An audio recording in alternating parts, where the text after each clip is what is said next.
Blessings and good evening to everybody. Good morning, good afternoon, good evening, good tidings, and everybody else in tea time in London, if need be. Welcome to Enliven Global Media. I'm your host, the one and only Mr. LP Steven Sykes. And today is a wonderful and great show. First and foremost, for those who do celebrate Halloween and are out there with their children and family members, please get home safely. Watch that candy, watch it, do whatever you got to do. And if you have any extra, please send it over to me. And if you happen to see anybody that's with red hair and scary, don't worry, that's how Tracey looks every day. But we are having fun today, and we're going to talk about a few things with the holidays, with the holiday and the season coming up. But we're here for the election season, and we wanted to round off with a bunch of questions, ensure that people get the right information, talk about some current issues, and hopefully we can get to the bottom of a whole bunch of different things. But first and foremost, I want to introduce everybody that's on the panel here today. First and foremost, Ross Silk, would you mind introducing yourself, ma'am? So good evening, everybody. I'm author Tracey Hardney-Scott. Media handle is Ross Silk, and I am a state advocate in the state of Virginia, who specializes in housing and criminal justice. All right. Thank you so very kindly. And Miss Anica Walston. Hi, I'm Anica Walston. I'm a licensed mental health professional in the state of Virginia. I currently work with adults and children in the mental health field, and I currently run a company called Happy Home Counseling. Thank you so very kindly. And one of my most favorite people in the world, and every time I see her, I need to make sure I wipe off my shoes to step close to her because she is just that lovely of a person, Miss Dr. Deborah Stroman. Please introduce yourself, Queen. Thank you.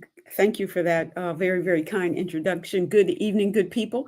My name is Debbie Stroman. I'm located in Chapel Hill, North Carolina, and I am a professor at UNC and having a position at the University of Virginia where I attended school. And also I am an entrepreneur. I work in two spaces. One is around racial equity and strategy, and the other is sports business. And glad to be with the good people of Richmond. Thank you very kindly, Queen. It's an honor. First of all, thank you. It's an honor. We try our best to have a diverse, different guests every week and such. And I thank you very much for joining us. And hopefully we should have a couple of more guests that possibly will join us for today's show. So first and foremost, we don't scatter anything around here. And our motto is we tell the truth.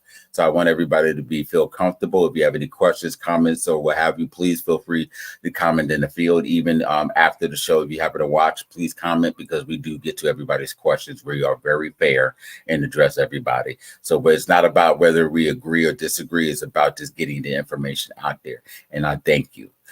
First and foremost, today with the recent rally at Madison Square Garden, there was a lot of unfortunate negative comments about anybody that's basically not white in this world. And it was very sad.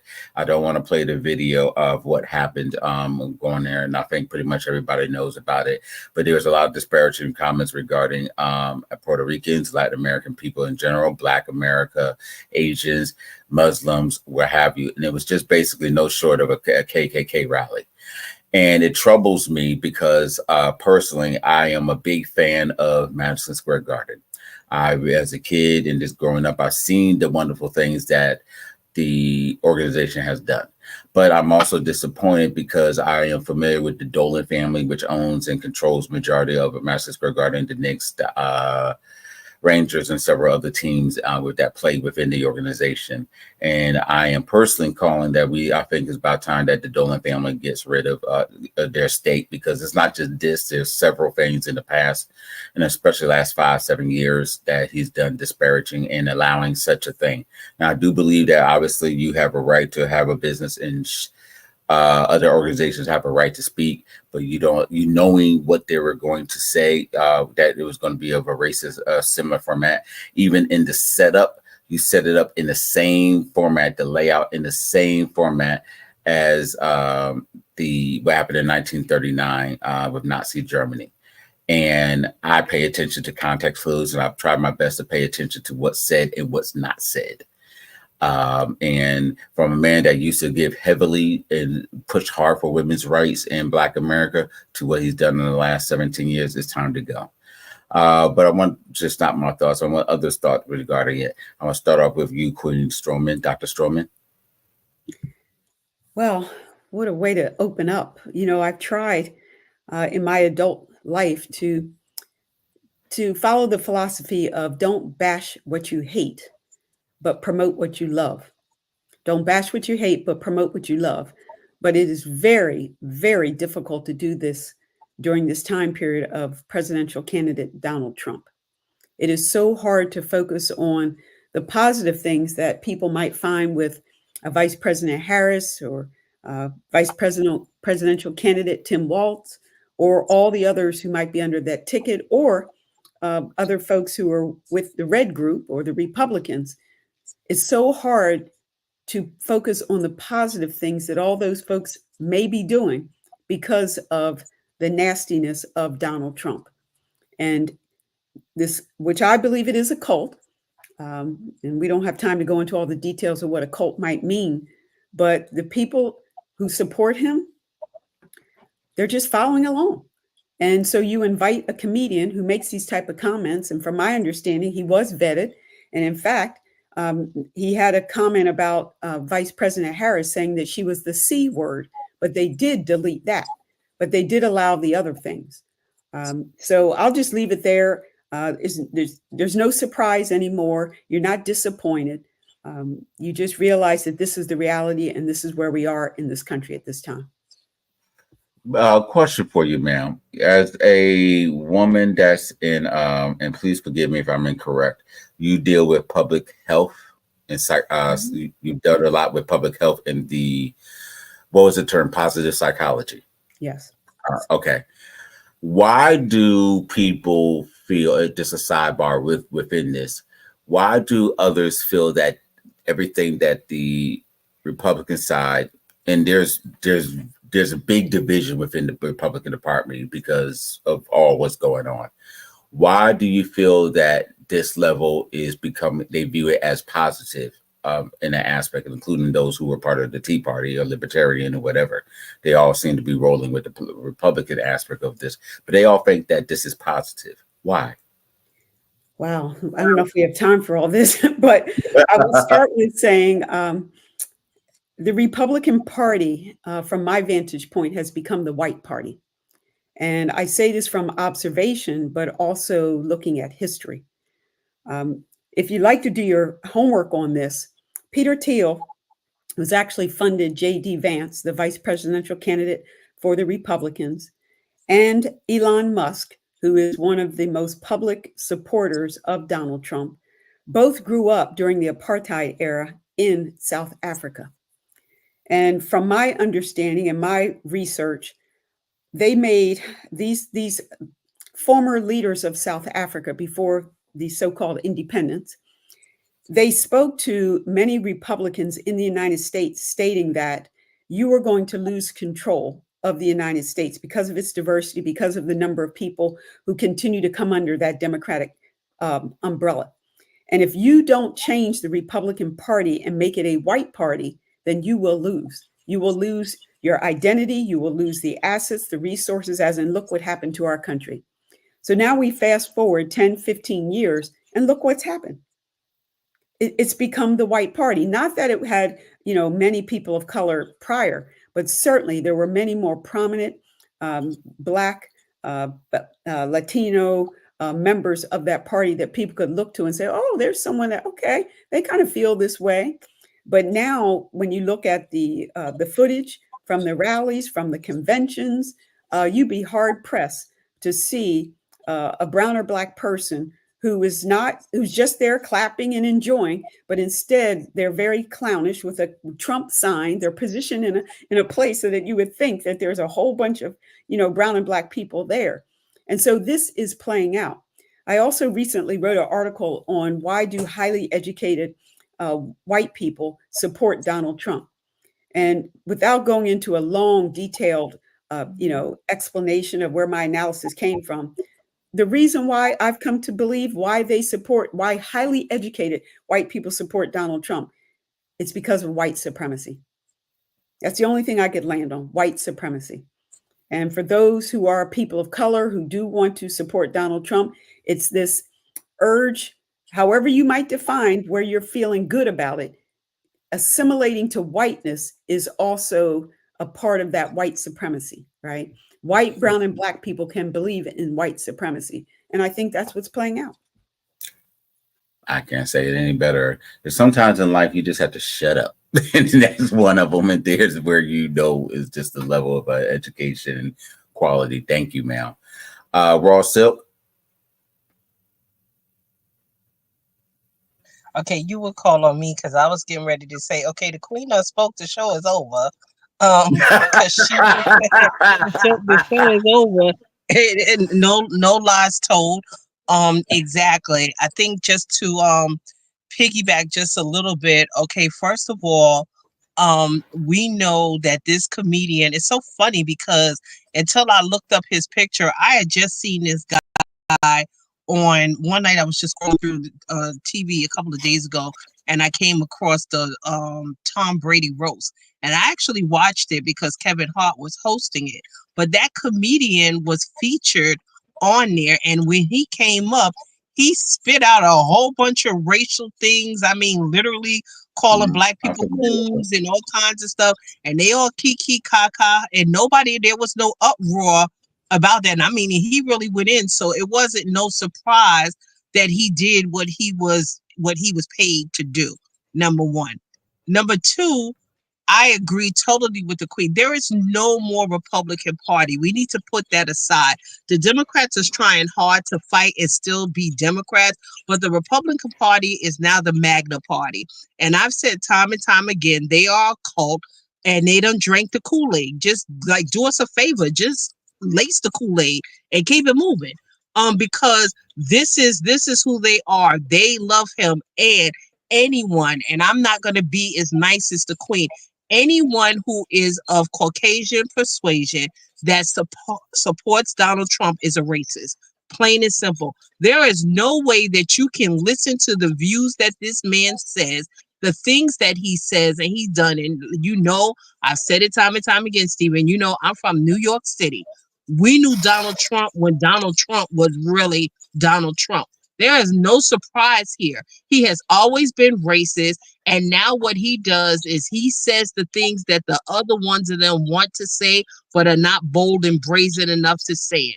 The reason why a lot of black people follow him is for the same exact reason. Because we are to a point where we are people now where we feel like we can speak up and speak out. I get more black people telling me, well, you got to give him credit because at least he'll tell you what's on his mind or whatever. He's telling you what's on all of their mind. There's sheets in those closets, I'm telling you, or whatever. And if they could pull them out and walk around with them, but they ain't no different, like this Queen said. They just like the Klan. They do everything in secrecy. Your most prominent people, your doctors, your lawyers, okay, your judges, all of them got sheets in their closet. They just have to be strategic on how they reveal themselves.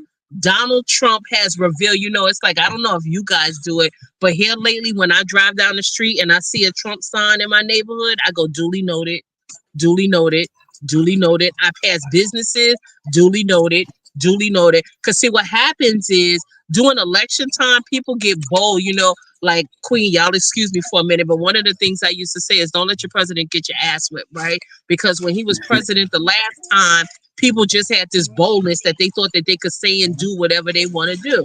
Okay, well, the election when it's over, exactly. But when the election is over and they start pulling up their yard signs, I've already seen you. I see you. And now because I see you, you won't get my business. You won't get my money. It's a house like about 15 minutes from my house that does a beautiful Christmas decorations.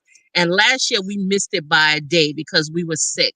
And we had promised the kids that this year that would be the first thing that we would take them to. Go to my surprise when I drive past there and they got this huge Donald Trump sign out there and the flags going and everything. And I'm like, okay, see you. Guess where we won't be going for Christmas? We won't be making that donation and driving through there. And I think that's what we have to start doing as people. Start noting down who supports him in his ideas, and then afterwards, because win, lose, or draw, they still gonna want our business. I see you. I see you. I just have to jump in on this. Thank you, Queen Tracey. You've given me an idea. I think I'm going to post on my Facebook page that everybody should take out their phones, Android or iPhone, and start taking pictures of your neighbors and local business people who are supporting Trump. Because when the election's over, we want to know, we want to remember who are the ones. Thank you for that. We had the green book. We can do the red book. Miss Walston, come on in here. Both of you ladies have made just Queen, wonderful. Before you go, can I just say one thing to the Queen's point? The reason why that's so important, and this is already up as Crazy's list, you can go into Facebook. The reason why that's so important, think about this, the things that we don't think about. These are the people that we are entrusting to treat us in the hospital. These are the people that we are entrusting to give us medication, to cook our food in restaurants. We need to know this is not a game, because we seen what they did with the insurgent on the White House, right? So if they can be so bold and do that on the White House, what are they doing to our food? Were they in the kitchen cooking it where we don't see? What are they injecting us with when they walk in our room and they just say, oh, this was prescribed and we trust you? I need to know. And so if I need to make a list of who you are, that's what it's going to be. I'm going to make Dr. Stroman is correct. I need to start pushing that. I need to make that happen, because that's just something that's just silly. Anica, I should be calling you doctor too. Don't you have one? Like two of them? No, I'm just licensed. Well, I'm not just licensed. Yeah. Okay. I just wanted to be respectful, because I kept saying, wait a second here. I don't forgot about something here. I was just trying to make sure I had, correctly and things. So please share your thoughts here. Yeah, they have made wonderful points, and then maybe my thought process has just been off the wall this week, but I feel like that Trump is a distraction for his supporters while the real people do what they want to do. For me, I started to think about these things like JD Vance is 40. Trump is old, slow, and he is there and entertains all of these people because they like his show. But what he does not know, he doesn't know policy. He doesn't know legislation. He doesn't know rules. He doesn't know rules of engagement. So there are actually people behind him who are running this show for him. So when they are done with him, they can throw him away and use someone like JD Vance to continue their agenda. And that's what I started thinking about, because I kept saying, this is not really possible. Yes, it is. Because even if they're racist, guess what? He's going to leave them impoverished. He's going to leave them in the same condition before they got to that rally. So nothing's going to change for them. And so while they're still upset with these certain circumstances, they're going to already degrade our Constitution and the laws and the things that we were supposed to find freedom on. So Trump is like a huge pawn, but it's the people behind him who kind of worry me worse than him, because we see him, like they say, he tells you who he is. He does what he says he's going to do. They're going to let him do but so much, because think about it. He probably could have done the stuff that he did want to do when he was in office. He wasn't able to do everything. He was able to do the things that they wanted him to do that he agreed to. That's why he flip-flops. So my biggest issue is that the Black voters who have since segregation and integration just gotta be acculturated, have to be in this white thing, whatever that white thing is. And I'm not talking about all Caucasian Americans. And I hope you understand what I'm saying. There are Black people who still do not understand how divine and wonderful that they are, that they still want to be under somebody else's coattails, that they still are oppressed and enslaved mentally. And it's a concern of mine, because they will tell you that, oh, he says what he wants to say, but they don't even speak. They don't even use their voices. So if you're so excited about somebody that says what they want to say, why aren't you mirroring that behavior? Why aren't you why aren't you more engaged in the people, the community that you're supposed to love? That like the Black people who support Trump are just the biggest contradiction. I can deal with the racism. I I was born in the 70s. I can deal with the racism. What I can't deal with is the ignorance and the need to be at a place that you don't belong. Still, when we're in the 2000s and when we're in 2024. So that's my biggest issue is why. Like how are we supposed to educate? It's not just the Black people that are impoverished. It's Black peoples all over. Like just different. It's not. It might not be a number of them, but there are people who are still bound by their Christian views that are supposed to be Republican, but not honoring God. That's an issue for me. Like you're going to tell me this is wrong because you don't believe this, but you're supposed to come from a God of love and no judgment and no vengeance. None of it doesn't make sense, but I do know what makes sense. It makes sense that that man said that Puerto Rico was an island of garbage. He told me he doesn't like us. He doesn't like anybody of color. And that I can deal with. I can't deal with the people who don't understand and love their color. I understand. There's a part of this that I want people to understand, that there's a level of allyship that we need to have. And the reason why I say that is I do get the fact that Ross Silk mentioned it before we got on the show and several times, is that Black lives don't seem to love Black lives. And then also at the same time, we need to understand that the same things that we are that's being said is always constantly being repeated. It's just rinse and release every 7 to 10 years. And when are we going to get to the point that within our individual culture groups, we have to start working together to build stronger? And then 2, we're going to have to start with supporting as well. So then that way within our own groups, we have our strength. And then as a collective, we have our strength, because within our several 5 or 6 different cultural groups that are the dominant as a whole, we are failing in understanding that we're all connected on this line at some point in time, because at the end of the day, we're not the ones in power as a whole. But we can, if we utilize what influence we have for the betterment of all. Granted, we all have our own individual needs and families and individuals, and I'm not expecting every Black person to agree, and every Latin American agree, every Asian American, every indigenous group individually. They all got the separate groups and things and aspects. But as a whole, in order to have that individuality, we're going to have to band to work together to get to a certain point.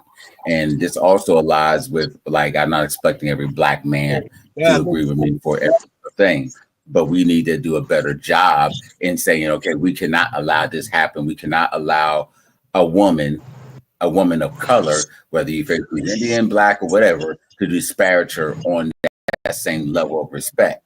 I found it mentally, there's a problem that we're not recognizing when you talk about the hypocrisy of all of this. You have no problem when the message initially came out about Vice President Harris supposedly, and we've debunked it several times, us and thousands of other people, that she locked up all these Black men. And we were mad over that, with Black men in general, or Black people. And I'm sitting here like, but you're this big outrage, but for some reason you have nothing to say with about the Search of Part 5 for Black men and Latin American men. You have nothing to say about the Gina 6, the gentleman that was executed in Georgia and Mississippi. There was another one in Mississippi. You have nothing to say when all the white people or as individual is trying to say something to us, but then when somebody else Black is doing something, it's big rage. And at the end of the day, even if that was the case, why are we committing the crime? She did her job. And if it was only just a little over 1,000 over 8 and 9 years, really, she didn't do a job, because in their respect, because she hardly arrested anybody. I mean, prosecute anybody in that. If you only prosecuted just a little over 1,000 people in 8, 9 years, that's nothing. And to the fact that she was extremely criticized for the fact that she wasn't prosecuting people of color. And I think that if people actually did their work, we honestly should have kind of like gave her more credit as a whole. I know I did, but as a whole, we immediately dismissed her for Biden. But if you had really did our job now in supporting, she would probably may have been a better candidate than Biden initially. The fact we just went over the fact that he's been there for all this time. but it's just we have to work on allyship regarding all of this in order to, because right now it's such a massive issue that we have to go forward. I want to move it to the fact that recently it came out with Biden said the word garbage, and now that's which turned the whole conversation over. And I think it's just used as an excuse to get past whatever. It's a distraction. Vice President Harris said she denounced it and disagreed with it, but unfortunately, it's caused some harm. And I think that when you had the balance that was moving a little bit today, something like that has become an issue where it's become a momentum change. I Dr. don't believe Stroman, it caused harm. I'm sorry. Well, I think it's just that it gives more ammunition to them to say, but you did this, instead of staying on point, because we always know that they love to spin and they love to point to something else. You just say, well, we just move on and forget about it. It was in the past or whatever. That's their excuses all the time. But We don't need to like keep giving them excuses. But it didn't cause harm. Right, exactly. It's two separate conversations, number I one. agree. But then number two is like, why are people surprised that, number one, if we remember how Trump acted when the hurricane hit Puerto Rico, okay, and he went there and he was literally throwing paper towel and rolls of toilet paper at the people. No compassion, no shaking of the hand, no we're here for you or whatever. He treated them that way. But I have to be, again, I'm going to be truthful and transparent. When you talk about us being, allies, part of the problem is that most Latin Americans, when they get here and they get to a point, they start living white. Literally, they speak their language, but they start living white. They don't relate, and so when derogatory things, remember last year, Mr. LP, when all of the stuff was coming out from him about Black people, and I was like, okay, where's my Latin brothers and sisters? Because y'all are up next. Okay. Exactly. And so what happens is that when he's using some of these terminologies and the statements and things that he's saying against people of color, they don't relate to that. They go, he's not talking to us. Okay. He's not talking about and me. Yeah. So, right. And so because of that, then it's just like when it hit home, it took, when we were talking on off a line, it took the people in their culture to get outraged, to let them know this is not acceptable. And then they realize, okay, you know what? You're not going to talk about our motherland. You're not. They've been dogging Africa for years. Let them tell it. Africa still got bushes and spears and walking around with bones in their nose, right? This is the way that they portray us, and we don't get outraged by that. And so I think that's where it comes in, is that it needs to be consistency in our ally. When we talk about, when they're talking about people of color, they're talking about all of us, period. Exactly. All of us. It is a us and them situation. And I think that's what the thing is. I think the Queen, Ms. Stroman said it. Trump has already showed us who he's going to be, whether he's in office or not. He's always been an idiot. He's going to continue to be an idiot. The thing that we have to do is, I'm not worried about Trump. I'm worried about the people who support him and what roles and what positions they are. If they're chiefs of police, if they're judges, those are the people we need to get rid of. Okay, because there's a reason why he lined the Supreme Court. Like, perfect example, Queens. So here in Virginia, the governor had already started purging the voter rolls, right? Just started purging them without authorization, right? And so the NAACP and a couple of other organizations, we went after them full force, got all the way up to the Virginia Supreme Court. Surprise, surprise, they overruled us and allowed him to continue, because white people are strategic. They place people in place where they want to put them or whatever. We sit around and we watch foolishness like Love and Basketball and Love and Hip Hop and the Baddies and all of this other foolishness and stuff while they're playing chess. We're playing checkers, okay? They're Let me strategic. And until we get that mindset, we're going to keep repeating the same things over and over and over again. let me provide a little bit of facts to that as well. So not to go against you, I just want to let you know that the Supreme Court, the Virginia Supreme Court, fixed that. So Yeah. they're on the When did ballots they now. fix it? At what time? Because as of this morning, it was still the same. When did they fix because it? yeah. Because I didn't get the memo because I was on the legal team with the NAACP. It says that the Supreme Court ruled for Jerkin, whatever his name is. Exactly. Jerkin, They ruled in his favor, and in he's his favor, continued forward. and he to purge. Yeah, that was as early as 4 o'clock. Okay, I'm sorry. I was going off of what I had the data from 2 days ago. I see it now. I apologize to everybody. I'm usually going to. So the Secretary of the United States Supreme Court allows Virginia to remove non-citizens, what they think, from voter rolls before election. Right. Right. But somebody said it was a 60%. That's a 60% error even in that quote of what they're doing. Right. So hopefully most people have voted. Right now, there's a coalition headed by Attorney General Pax, and a multi-state coalition filed amicus brief in support. So there's now a big thing right now with 25 states included with that to fight this against it right now. So that's going up to as of tomorrow and Monday to fix that. But we need to be going through this fight right now. See, this is not even about democracy. This is this game that we are playing with our civil rights and liberties because somebody wants power. And there is 50% of the population who does not understand that or does not care. That is of concern. There is no reason why. Okay, go ahead. No. I wanted to be fair, Dr. Stroman didn't. We had a comment.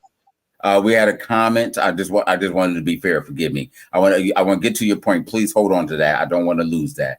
But I wanted to be fair to give everybody a thing. First off, there's a comment from Mr. Stuart Spears. Thank you very kindly. He mentioned that the majority, for those who are not able to see the comment, he stated that the major underlying issue and tactic that's at play by the way of MAGA is the distraction of the 1965 Voting Rights Act. Governor Youngkin, along with several other governors and state MAGA public officials, understand the most potent weapon against our progression is voter suppression. Notice the timing. Exactly. Thank you very much, Ms. Spears, and that goes exactly to what Silk and Walston stated. Dr. Stroman, your thoughts? Sure, definitely a lot to discuss here. I want to go back to the greatest tactic that white supremacy uses is fear. And fear and love are the two most powerful emotions, right? And so if you can lead with fear, you can get people to do a lot of things that really don't make a lot of sense. And so I just want to remind all of us, our listeners, that we are winning. We are winning. And that's why they are doing what they're doing. It's like their backs are against the wall. And maybe I shouldn't say this publicly. I do say it to my friends and family members, but one of the most dangerous things for people of color and conscious white people is to have a white person who's scared with their back against the wall. They come out firing. And we're seeing all types of shots being sent our way, whether it's ugly language, whether it's what do we call them? Dr. King talked about a law not being a law if it's unjust, right? So they're just doing everything because we are winning and they can't stop this. And so when your back is against the wall, you know the odds are you're going to lose this battle, whether it's spiritual or in the flesh, that you're just going to try anything. And they're at this point. But we have to remember that we're winning. The other piece I heard, I think someone say the word ally. I've pretty much removed that from my vocabulary because in our society, we tend to define allyship as someone who stands with you or stands behind you. And now more than ever, we need conscious white people to lead, and in particular, lead by speaking to your tribe, to your people. And so when I do hear the word ally, I hyphen it and I say ally leader, because I don't want anyone to think that they can sit back and this is something for brown and black people who are conscious to go and fix, right? So I think that's important. A reflection A reflection is, I heard a gentleman, a brother, say that he doesn't want unity anymore. He's not trying to hook up with this culture or that culture anymore, or with white people. What he wants is respect. And I'm still reflecting on that, because the effort, the time, the energy, the blood spent, the tears and all of that, always trying to extend the olive branch and trying to get the kumbaya. And as Queen Tracey stated, sometimes they don't show up for us. And so he says, forget the unity thing. Just give me respect. That's all I want. But it's a togetherness with that, because we can't get right now. We may get it in our local circles and things like that, but we can't get the one thing is that if we don't respect ourselves, we can't go around asking everybody else respect. That's one aspect. But if we can't find a way, make sure I clarify. He's not asking for respect. He's saying respect me. Okay, respect my people. Okay. So it's more of our own internal work. Yeah, he's not begging. Yeah. Oh yeah, I agree with you, Mel, and you're exactly right. The only reason why I say the allyship leading, is that the word you said to correctly use? I just like to say we need more ally leaders. Okay, ally leaders. Okay, I definitely will do that. Start correcting my language. The reason why I say that is that everything is just a rinse and repeat. If we could just go quickly within the last 100 years, it was the same language that we're using now. It was the same language when we were still doing the Trail of Tears. They say it was in the 1860s, but it still kept on going through the 1910s and 20s with our indigenous group, when they still didn't want to. It shows you how bad they didn't want to classify them as Native Americans at that time. They just wanted to count you as Black people. And you can tell how much hate you have when you want to classify you as Black versus Native American. They did the same thing with the Asian Exclusion Acts and the various groups. They did the same thing when it was the several Jewish or Germans. If you weren't British or French or something like that, everybody else was the lower white class group until they did what they had to do to get involved.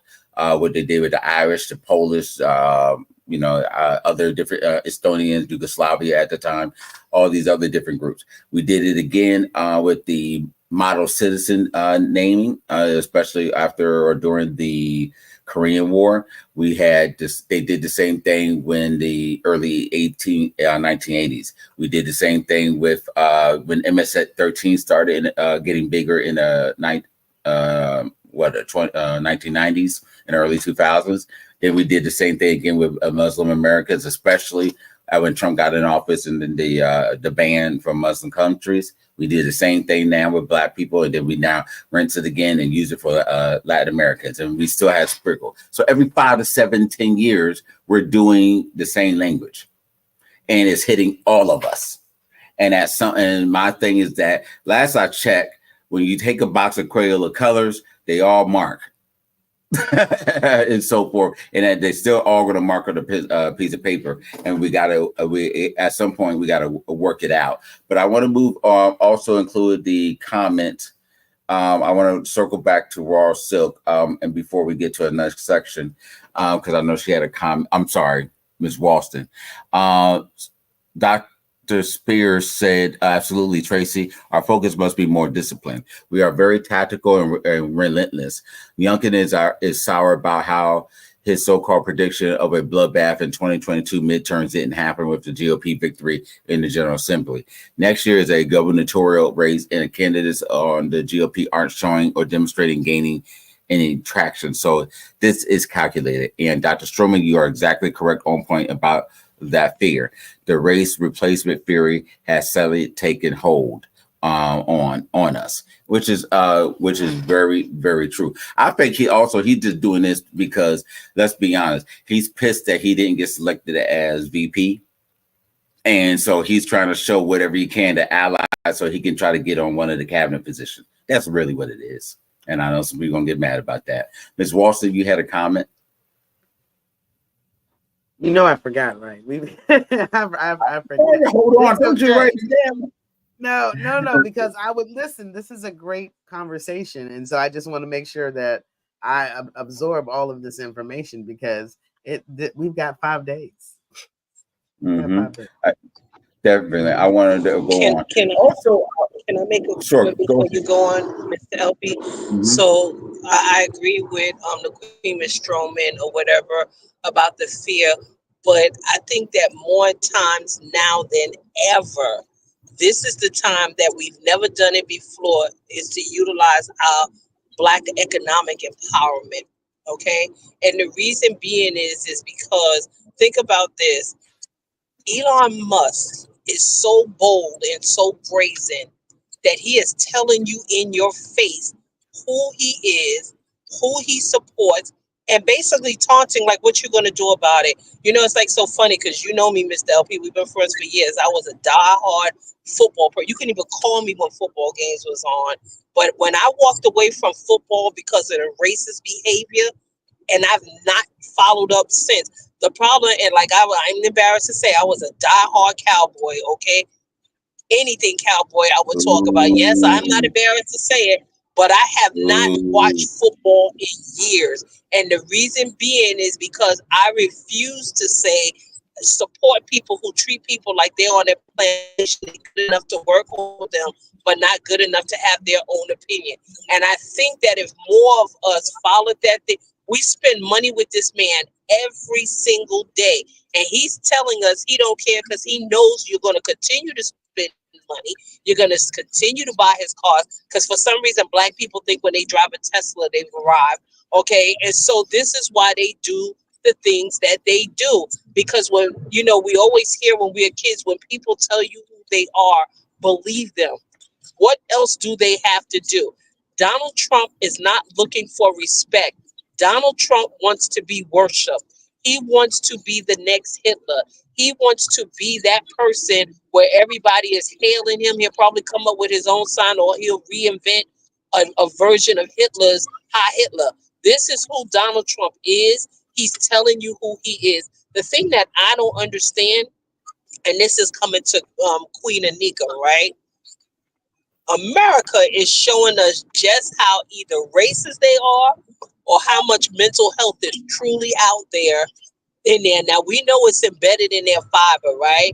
But when we talk about Stockholm syndrome, when we talk about slaves being endeared to their master, what in the total world can we say to Black people with the buffoonery, with the Trump signs and Stephen's stepfather with the Trump hat and all of this other foolishness that's going on? What kind of mental health crisis that we in? And I get it because we get all of these holy rollers talking about they support him because of his Christian values. What Christian values would those be? I would like someone to chime in and tell me what they are and miss me with the abortion thing because we don't beat that thing in the head. And abortion is nowhere in the Bible. Human life is, okay? And the appreciation of what God created. There is nothing in the Bible that says anything about abortion, period. So stop it. What Christian true. values do Donald Trump have? If Donald Trump if he really touched the Bible, he probably would insinuate. He probably would burst out into flames for real. So, like, what exactly Christian values is he saying that? And he mocks us as a people by creating sneakers and all kinds of foolishness, clowning us, and we're supporting him. I just don't understand what is the mental health issue that we're looking at here. Well, We got two counselors here that deal with that every day. I'm going to stay out of that answer. I'm going to let the two experts on this panel handle that. Dr. well, I Stroman, I'm forgot leaving what the that. option was. The option was mental health or something else. But understand, anytime you have these systemic things that have gone over generations, that is a mental health crisis. Okay. There is emotional, psychological, and spiritual trauma. Okay. And these things have gone undiagnosed and have gone untouched because so many times in our lives, we just excuse and brush it under the table. Most Black people come from a family that says, don't talk about my business outside of this house. Don't go around telling your business. And the business is what is holding all the trauma. It is the molestation, the incest, the verbal abuse, the physical abuse, all of these things. You have to remember, as slaves, we were taught that being beaten kept us submissive. That if we kept our mouth closed and we did what we were told to do, we wouldn't get in trouble.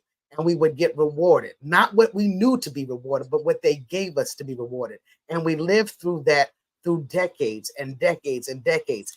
And there's no possible way that's just going to end in just a year or a couple of months. That means every person who has gone through this type of trauma has to be willing to just purge all of this pain. And what do you think that would look like, Raw Silk, if at one time we purged all of this pain? We wouldn't be worried about an election. We would hope that we could hug each other at the end of this. But the spiritual damage that has been done is one of the reasons why Christians are so extreme. And here's the thing. I'm a believer in God. So before somebody says that, but you've got to know what you're believing in and what you understand. They were fed the Bible. They didn't learn God. They didn't have they didn't build their relationship with God. Somebody told them who God was for them in their life. And they took that and they passed it on from generation to generation without people knowing that you can go to God, without people now understanding that you don't have to have somebody intercede in your relationship. It's about emotional intelligence and emotional maturity and your mental health. So there are several components to this. There are symptoms, and yes, there's a diagnosis. But I'm not even going to give the DSM credit that it has that one. Wow. Again, so much good stuff. Education. People perish for lack of knowledge. If we're going to talk about the Christians and the white nationalists, I mean, we can go back to Christianity and how it became this white religion. When we think about the land masses back there, African, Afro-Asiatic, these were Black people who supported the walk of Jesus because Jesus was a person of color. And fast forward, we've got the painting that went, I won't say viral because it wasn't viral then, but that white Jesus that hung up in a lot of Black people's homes. And we go into some Black churches today and you still see pictures of a white Jesus when that is just completely false. That is not who he is. And then I think about, Queen Anica saying about the generational piece. But I fast forward to today that we're still being drugged. The food that we eat, it is poison. It's keeping us in this addictive state and not being able to use our brain power and not even wanting to think critically. I just watched a video the other day of the breaking down of what was in the Bojangles and the Chick-fil-A chicken. It's addictive. We think about what's in the sodas. I mean, who wants to drink a Coke or a Pepsi or whatever, that if you actually pour that drink on a battery, it would take away the acid. That's what's going inside your body. And then we're not moving. Nobody's asking you to try out for the basketball team or pickleball, but can you walk around the neighborhood for 10 minutes and then increase it to 15, right? So all these things are still happening to us physiologically, which is just exasperating the psycho side. And I know it seems this is like doom, downer Debbie, but what I'm saying is that we can do better. We are a strong, powerful people. But again, we've got to get the knowledge and be able to sometimes step out on our own. If you're the only one in the neighborhood that wants to walk that day, that's okay. If you're the only one that wants to listen to a podcast or a webinar or read a book that's going to take you in a different direction, it's okay. God is moving, and all we have to do is listen and be disciplined and get with that movement. Jesus was about justice. Jesus was about taking care of the least, the locked out, the left out. And this movement by, the white party, it's going so far away from all of that. Let me also offer. I wanted to before I move on. Regarding Puerto Rico, I wanted to be a service to let people know. I'm gonna try to be factual as much as possible and give people the information about some things. Puerto Rico, on the island of Puerto Rico right now, is 3.2 million people and almost 6 million Puerto Ricans overall in the U.S. mainland. With New York, Florida, New Jersey, Pennsylvania, Massachusetts, of all places, the largest states, and also New York or City, Orlando, Philly, Chicago, and Tampa, the largest populations. Right now, there are over 48,000 Puerto Ricans that are in the military. Puerto Ricans here in the U.S. is some of the lowest members of the crime rate, which rounds lists a little bit over 1,000 under per 100,000 people. Crime rate, which is basically less numbers than Blacks and Asians overall in the prison system.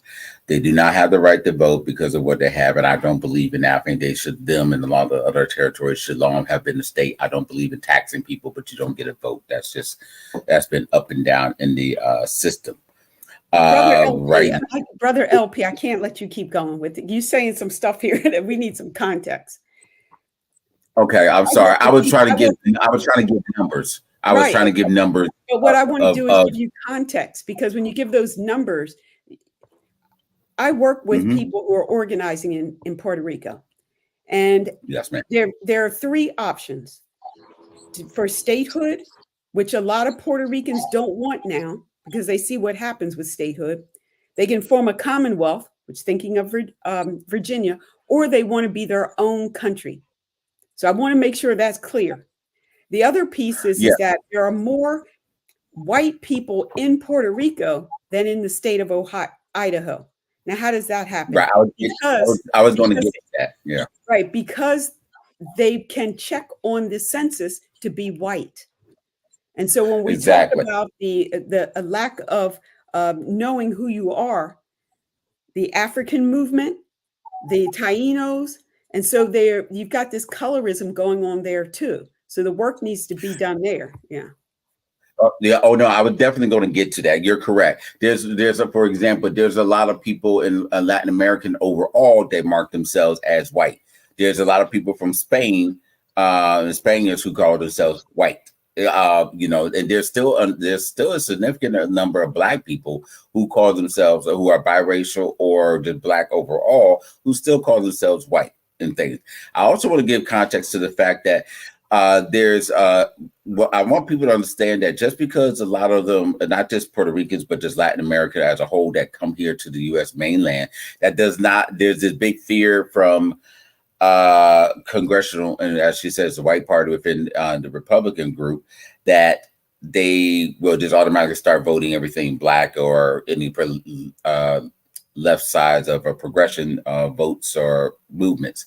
The problem is that that's not necessarily the case, because I don't think people are aware that if you are spending any significant time in these countries, especially in Central America and things, they lie to them and they don't tell the truth what's here, because a lot of those big businesses, including especially heavy Republicans, go to these areas. They may have other job for factories, for parts or whatever, and tell them, come to the mainland of the US and we can give you whatever you want and you can make all this money and whatever. So they tell them. So then when they get to the border, they can't come in and get the jobs. And they're like, hey, what gives? But then on to America, they sit there and say, hey, look at all these people coming to invade, but you're the one sitting there telling them to come here. And then when they do get here, who's giving them the visas or who's applying to give them us? It's not us. We don't have those companies. So they're over there doing that type of mess. So it's like you're playing, they're not talking about that aspect. And then to top it all off, the number of people that's coming over there is minute compared to what's coming from Canada and Europe. Okay, that's come here, stayed, whatever. You have a president or a former president and several of them that have their wives and everything else. I don't think people even understand the pork. And when I say the pork, the extra bills that, Lord Jesus, I forgot the word, but the extra parts of these bills, addendums that they have. So if you pass a law, they got all these other porks around here that's getting these private deals and everything else along. We see what's at top, but we don't see the 20 or 30 things that's in the pork of these bills that goes along with everything. Let me just drop a resource for you. For those who really want to understand the immigration, Malcolm Gladwell has an amazing podcast called Revisionist History, and he unpacks things the way that most of us just never thought of. And he's got a podcast called General Chapman's Last Stand. General Chapman's Last Stand. And if one listens to that with a open mindset, you will understand how we got to where we are with immigration. and we won't be confused with the numbers and who's saying this and who's saying that.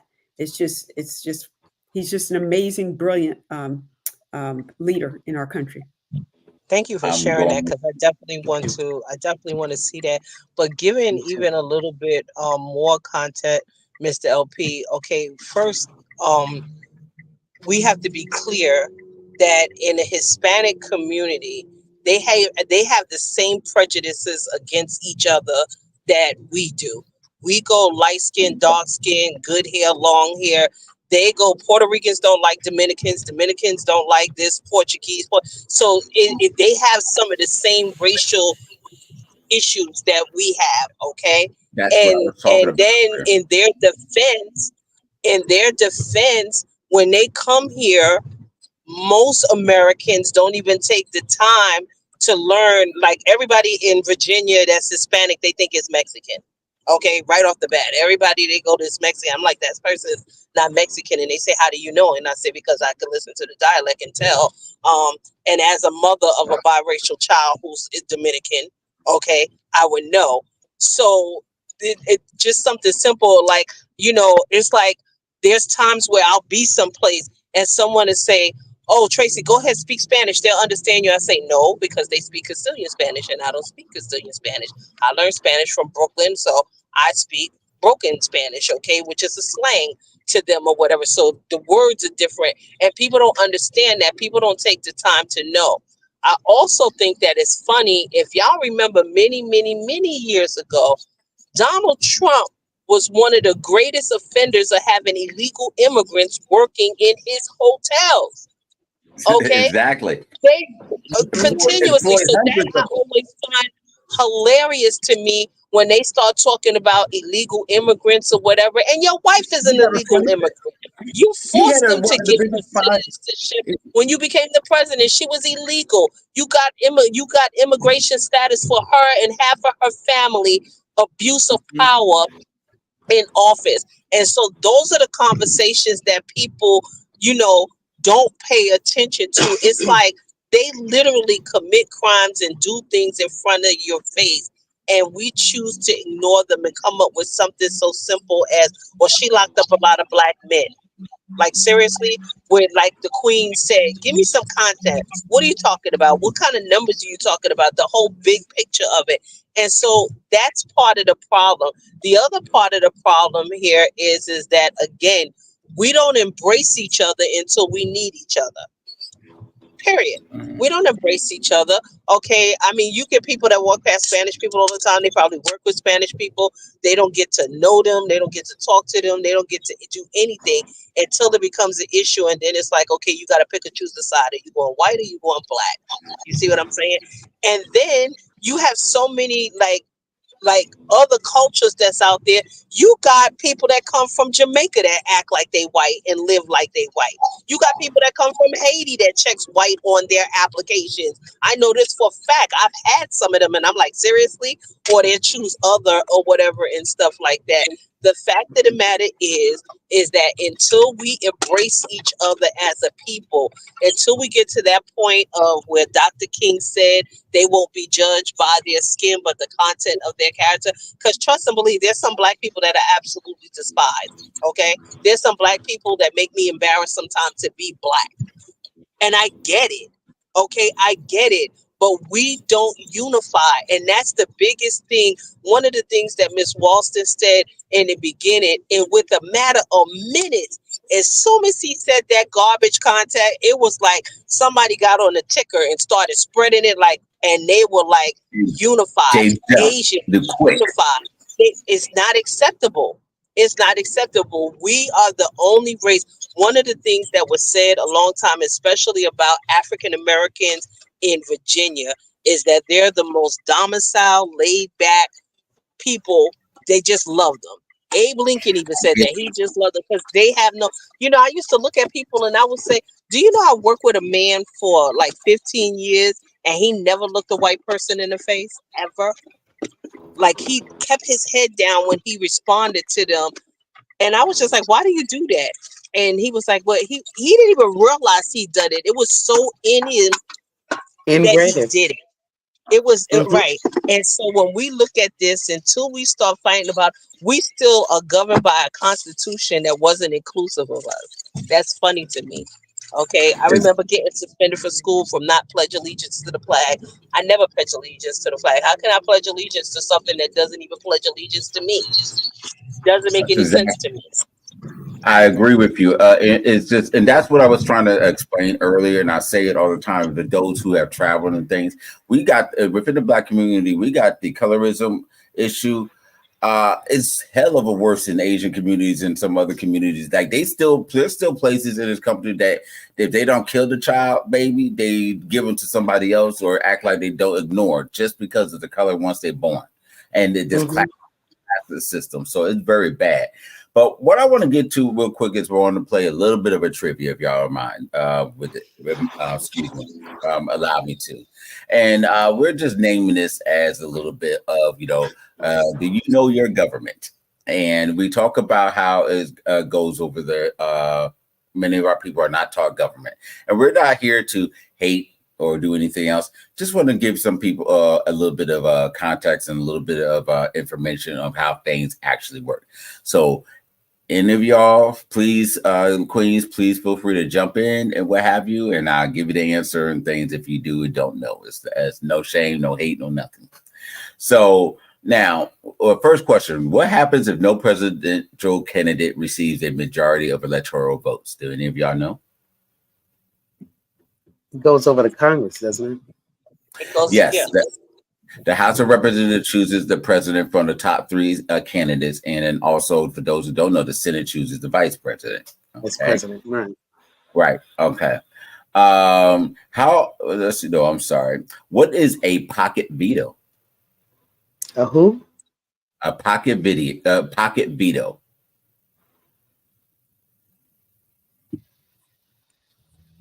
I don't know why you're doing this to us. We could be using this time to Pocket educate. veto.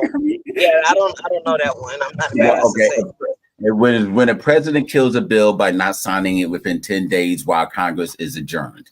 Okay. Unlike a regular veto, Congress cannot override a pocket veto. Now, reason why I do this is that what happens with a lot of the things that Donald Trump did, he made sure that, of course, he started rolling these things out. But keep in mind that Congress takes a lot of breaks, and so does the Supreme Court.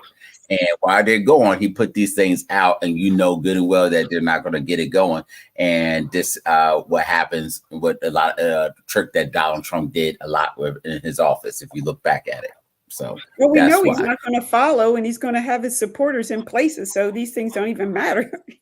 Yeah, well, It's true. Although some people, in fact, I want to, Queen Tracey, I listened to a brother on a podcast, and he said that he grew up in Central Jersey, and he listened to Donald Trump for 20 some odd years. And he says what people don't understand is that Donald Trump says all this stuff, but he's not going to do it. As in, I grew up with Donald Trump. I know who he is. People are saying that he's going to wreck our democracy and all that. That's just a lot of talk. And then I hear you tonight saying, oh, no, I know Donald Trump and he will do these things. So I think this is part of the craziness that's going on in our country. A lot of these supporters don't believe I what totally we believe. agree. I think that they need to look at his track record, his real track record. You know, the media perpetuate Donald Trump was a successful businessman who, fought his way through. You were born with a silver spoon in your mouth. Your mother and father were both racist. Your father belonged to the Klan and was very high ranking and was proud of it. Number one. So you grew up with that mindset. Donald Trump had lawsuits that most people don't even know about racism and keeping people out, of of his apartment communities in New York City. And so at one time he didn't even let black people stay in his hotels unless you had some celebrity or whatever within you, right?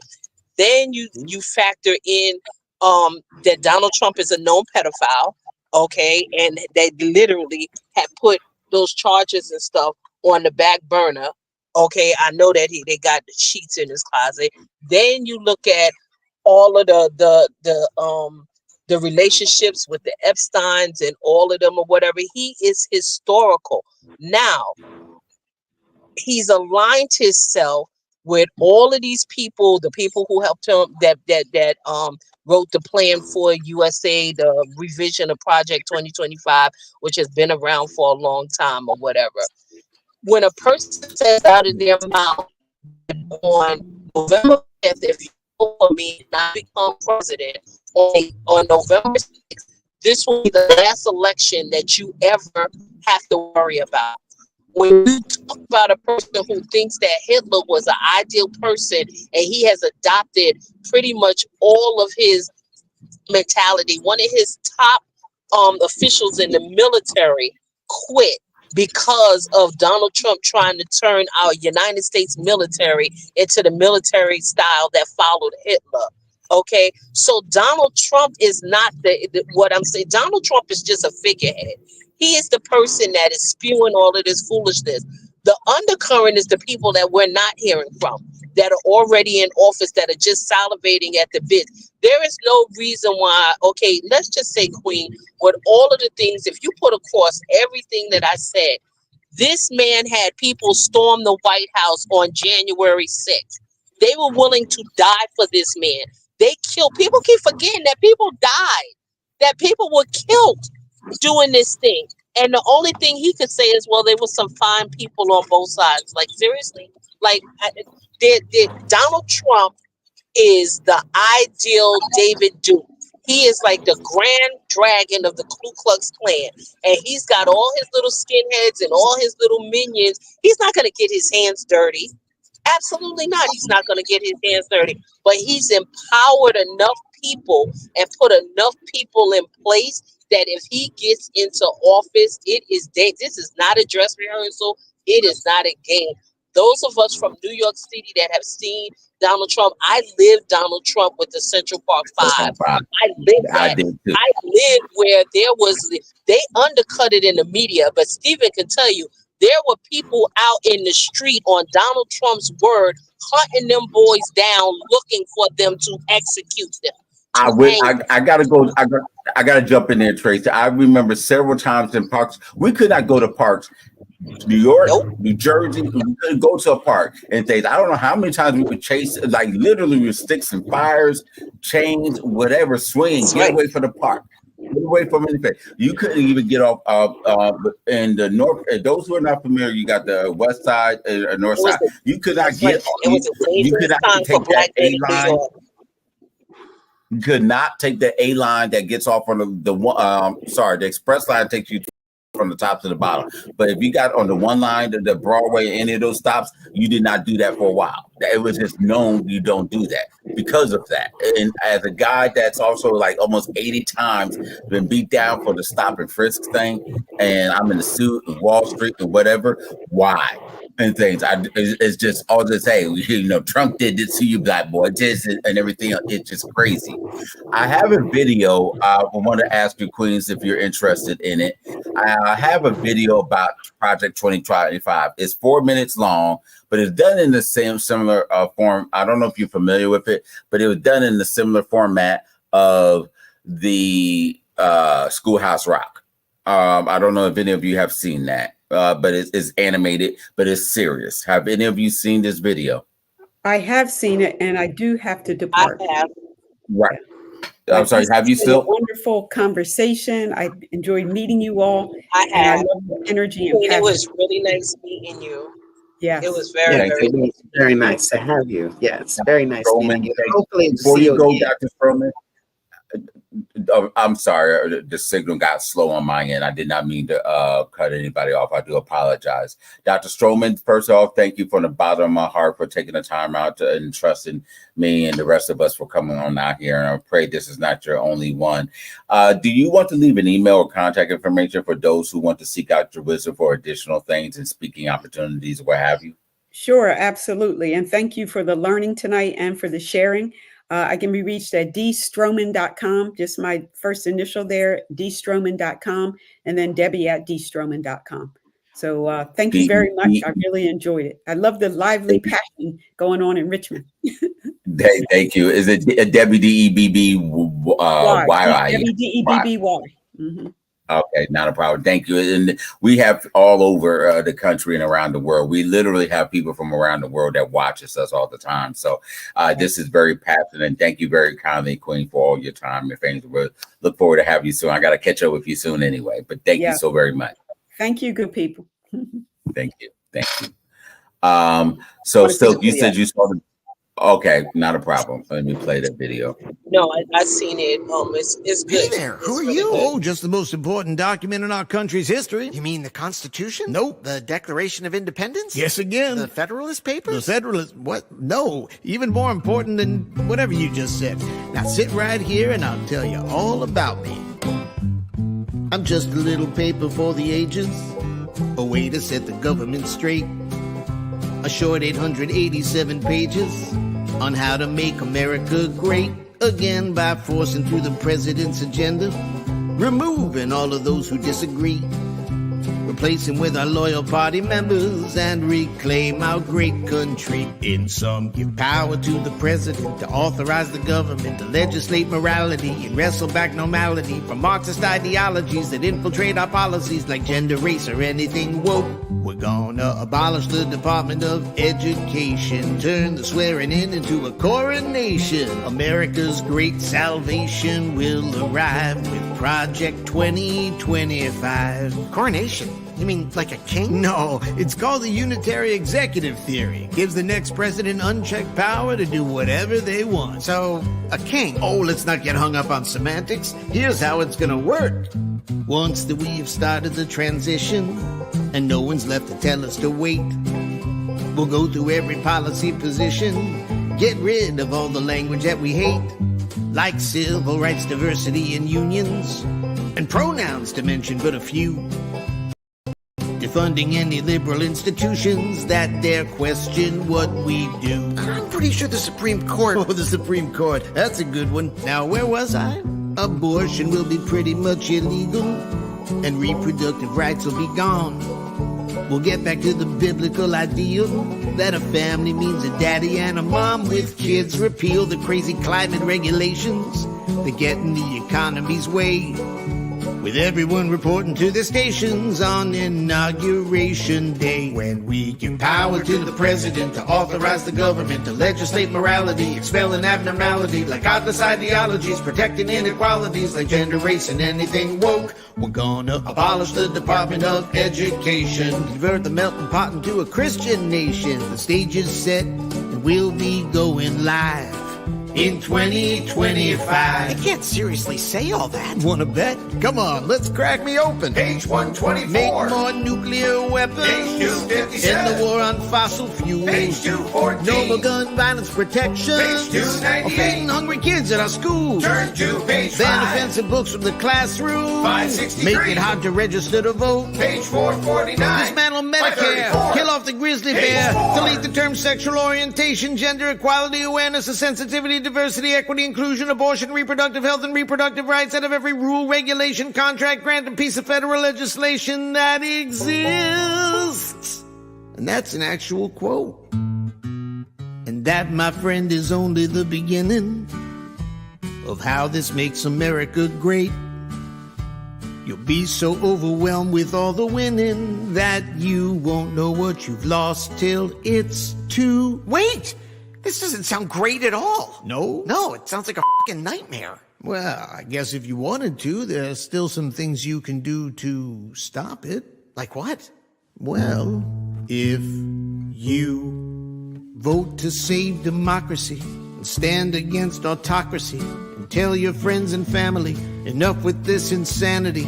We fought too long to part with these essential civil liberties like privacy and equity and bodily autonomy. And what defines a family? Equality and empathy. And we're not going back, and maybe we can stop this radical abomination. The future all depends on your participation. That's the way democracy will thrive. America was made for you and me, so let's defend our freedom and our dignity. Now raise your voice and let's keep hope alive in 2025.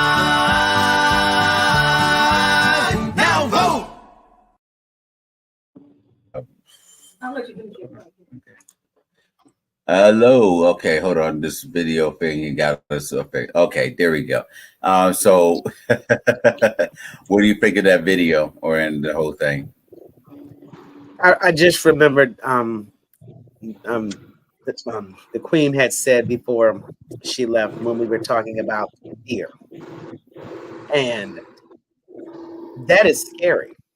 And I know that we're supposed to vote, done that already, but the idea that that's a possibility is scary. I'm not too certain about things. I'm very certain about the God I serve, but I don't trust the people that He has placed me with all the time. So I remember not being that excited for Hillary, but thinking she was going to win. I'm going to wait and I'm going to keep on praying because that video really, I can't imagine going back to slavery, even enslaved now. I can't. I can't imagine that America's dream can be tarnished by this MAGA movement. I want to think that it's all the glitz and glamour now, and then the show will be over and we can say and cut. Because at the end of the day, we got two options. And the option is the Constitution or the con artist. And I hope everybody votes for the Constitution. I like the video. Understood. Thank you. That video was just like, I just shocked my head when I saw that. When I was sent that about a month or so ago, it's just interesting. Silk,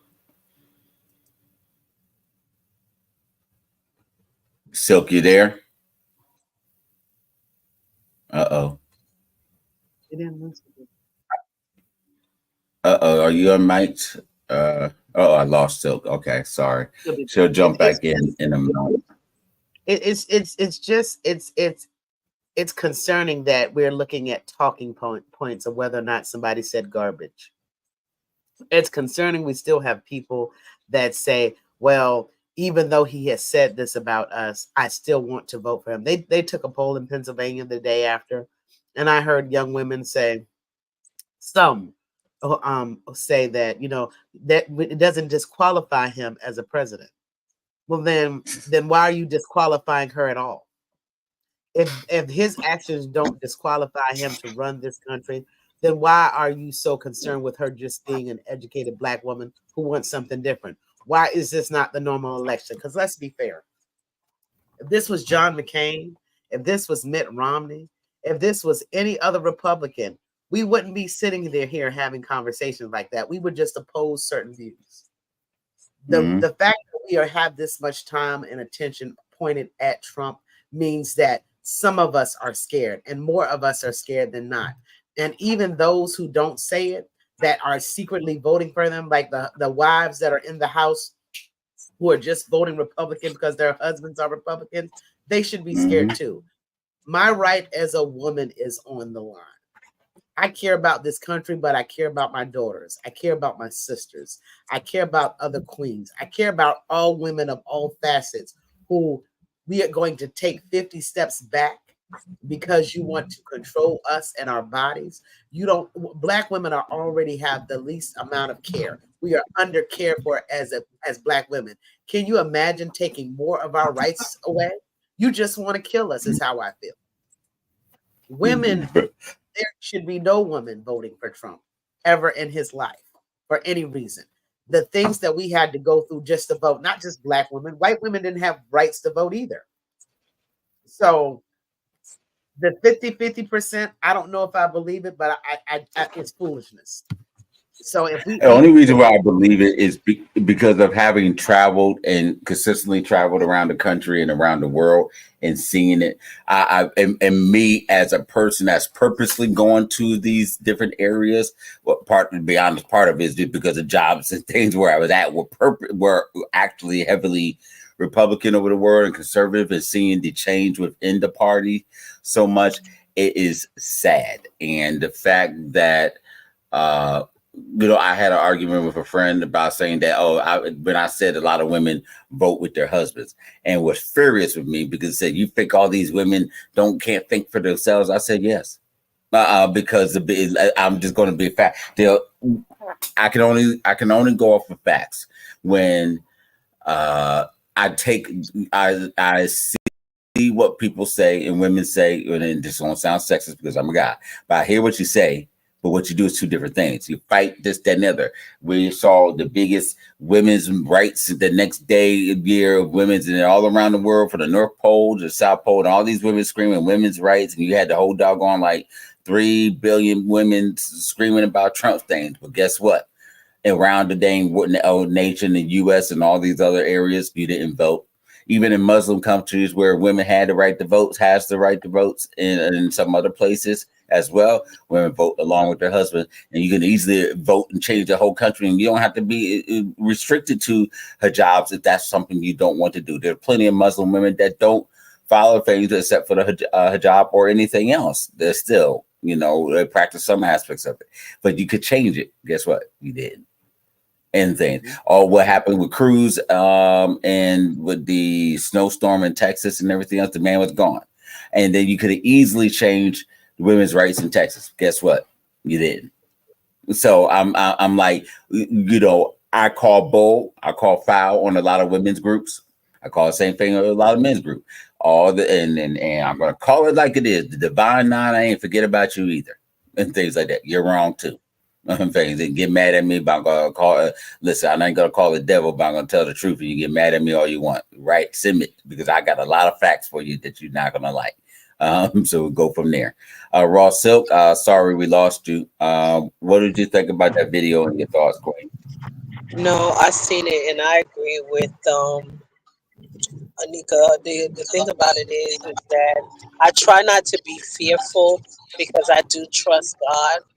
But when you see that, it's scary. And, I look at my grandchildren and I say, what have we done? You know what I mean? But the scarier part for me is the fact that if Donald Trump looked like us and said half of the things that he said, he would never be on the ballot. He would probably be prosecuted somewhere. He'd probably be buried up underneath the jail. So the fact that people don't want to acknowledge or admit that racism is embedded in the very fiber of what the United States is, it's in her DNA, it's embedded in her. And it's not going to change unless we force some kind of change. Yes, it's true where people say, oh, we're not the same, and they're not going to tell us to report to the plantation tomorrow, and we're going to go. And I say that being facetious, but the fact of the matter is they have their own modern version of buck breaking. They have their own modern version. We don't own anything. We fell asleep at the wheel, so to speak. And so we had the opportunities. We had the templates of the Tulsas and them, and people go, oh, well, we can also see how we could prepare that it don't happen again. And so once again, we find ourselves going to the master saying, hey, would you treat me right? Would you respect me as a human being? Would you give me more? I looked at that video when they were taking away the free lunch for the children, right? And knowing how many children that I know for a fact that the meal that they get in school is only maybe one of the meals that they get for the day. It's heartbreaking. I mean, when you talk about emotional, I'm like almost near tears now, right? Because I'm thinking of the things that they didn't talk about that video. The people, the teachers, that where are they going to go? 30%ers, where are they going to live? How are they going to pay them? There's no opportunities that's been presented for them to be able to make the money to pay their rent. There's no control on rent in certain areas, no rent control. Rent is like at an all-time. When you talk about the amount of people that's going to be homeless and not have food stamps, it's scary, Mr. LP. It's scary. It is. And I don't want to see it happen. And part of me, the logical side of me, it says, you know what, let it happen for people to learn. Sometimes we just have, I think there are people, they made a quote in the Batman movie some years in the Dark Knight that said that, some people just want to see the world burn. And I don't want the world burned, but sometimes people just want to learn the hard way. A good man gave us tools, and we got the templates. And from Richmond to Tulsa to Jackson and Rosewood to all these Seneca, New York, all these different areas of businesses of color, and we die down. Then we want to crap. I'll say this within our community, the Black community, we want to crap on others, but we can't get ourselves together.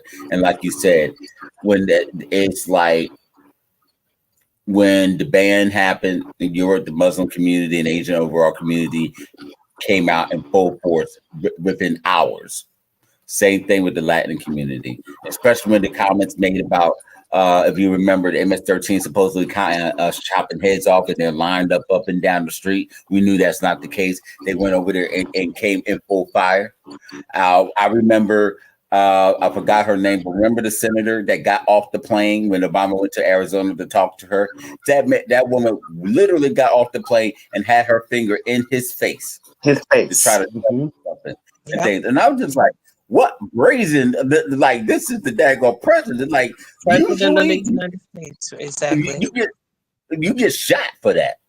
And I'm just like, what the hell when I saw that? And it's just like, and to be honest, I'm glad that Michelle Obama was not there, but she would have hauled off and slapped that woman and said, I got this. Not only is her husband, it's just in general principle. You violated this. Devaluing Black people. It's in our faces, and we're okay with this shucking and jiving and turning the other head and being peaceful. Absolutely. Because Right. that's what we're supposed to do.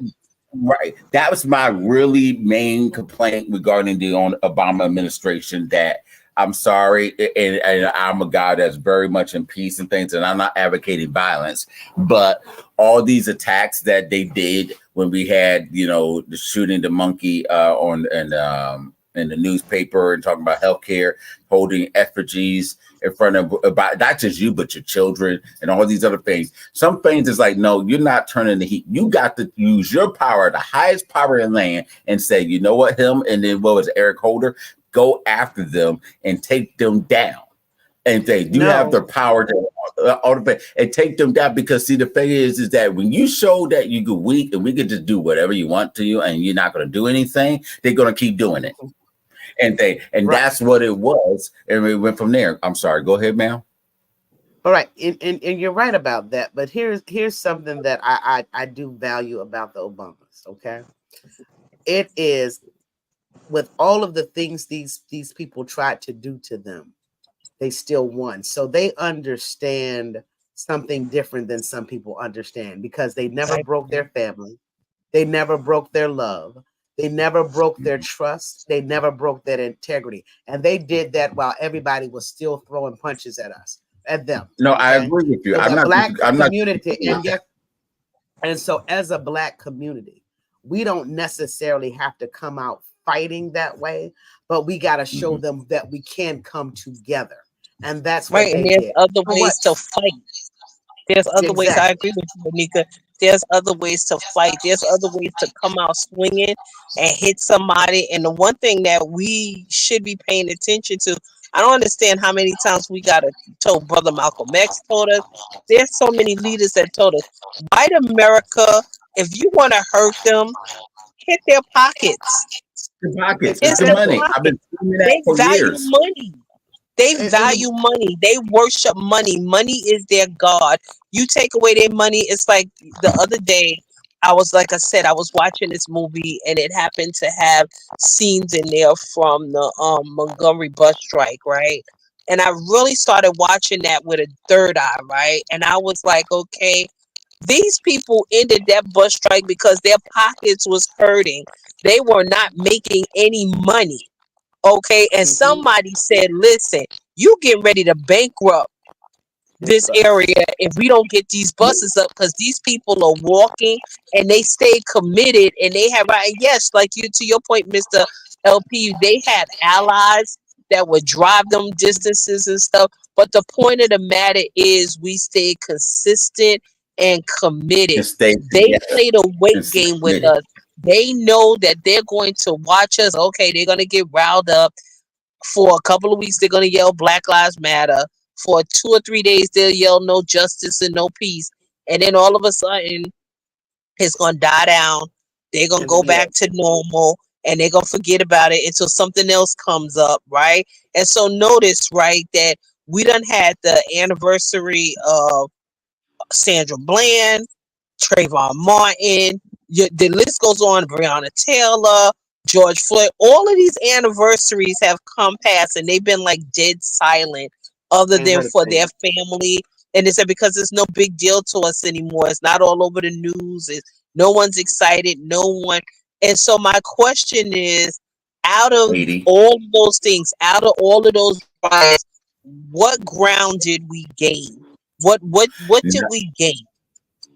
We did not gain anything other than the fact that we keep showing the world that we are not together.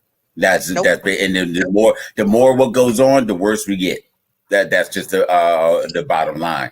We refuse to recognize. We refuse to take accountability. And anytime somebody says anything, Lord knows I do, but and how much I get flack, instead of looking at what I'm saying, it's easier to denounce the fact in your face versus sitting there and taking the pill.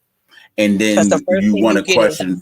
Nobody wants to be told what to do, but yet there was a time in our life where we had leaders that gave us some direction on what we need to do, and we didn't have a problem with that. And this new age generation, it's like they forget all of the sacrifice. We're not that too far out from lynching. We're not. I think realistically, I think that if some of them go to some of the places that we all have visited, like the lynching museums and some of the plantations and seen where it will bring into a brand new perspective. Do I expect if Donald Trump wins to be reported to the big house? No, but I do know that financially it's going to hurt my family. It's going to hurt my grandchildren.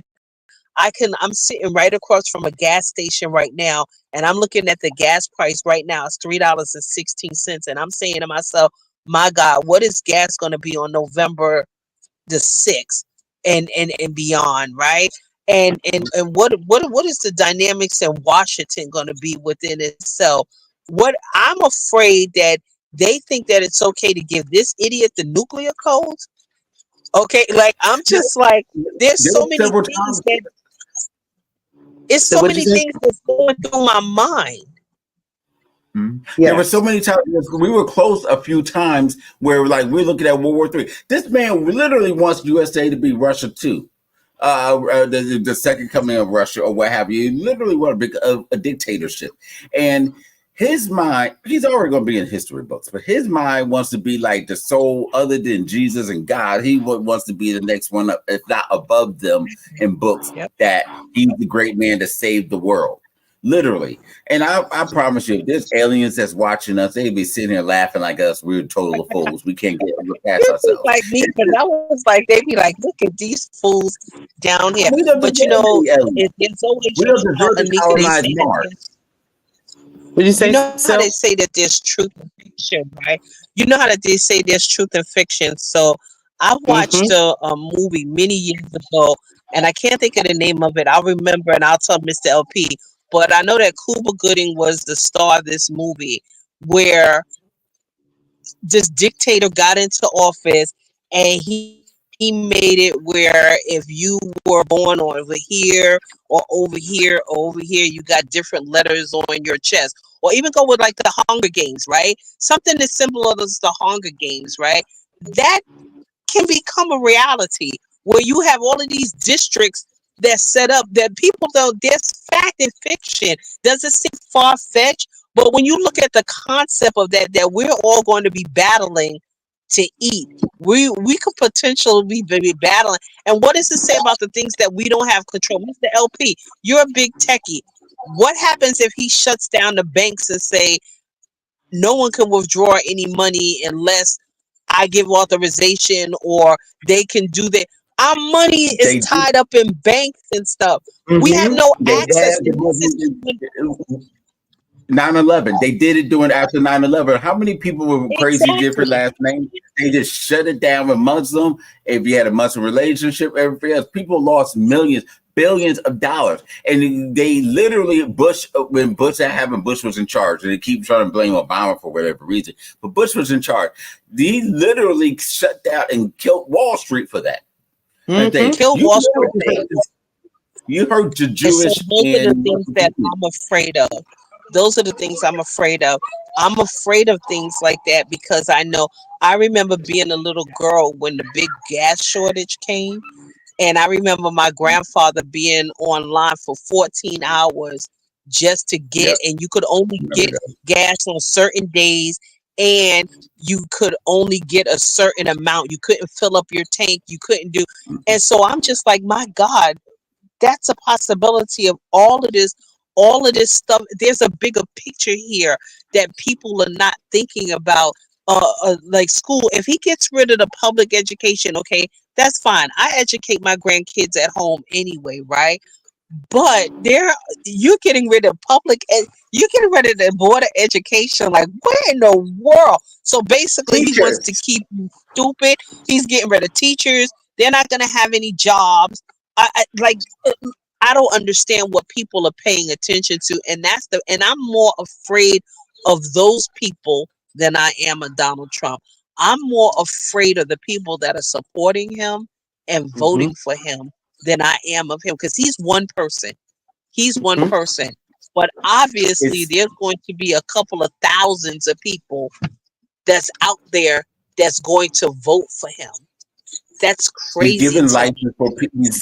He's giving license to people to kill, to destroy, to murder. And like you said, they're going to find other ways, like besides, obviously, we're going to get killed in the hospital. I'll give an example. Okay, I'm going to be transparent.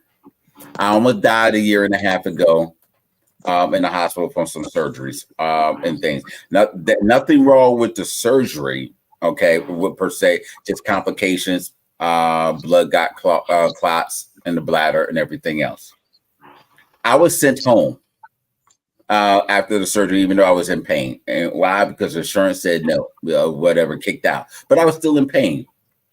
Now, was that, and I had to end up going back to the hospital and had to have emergency surgery, and I almost blew it. I'm calling everybody at 2, 3, 4 o'clock. Literally dying, and the doctors in them did nothing. Right. The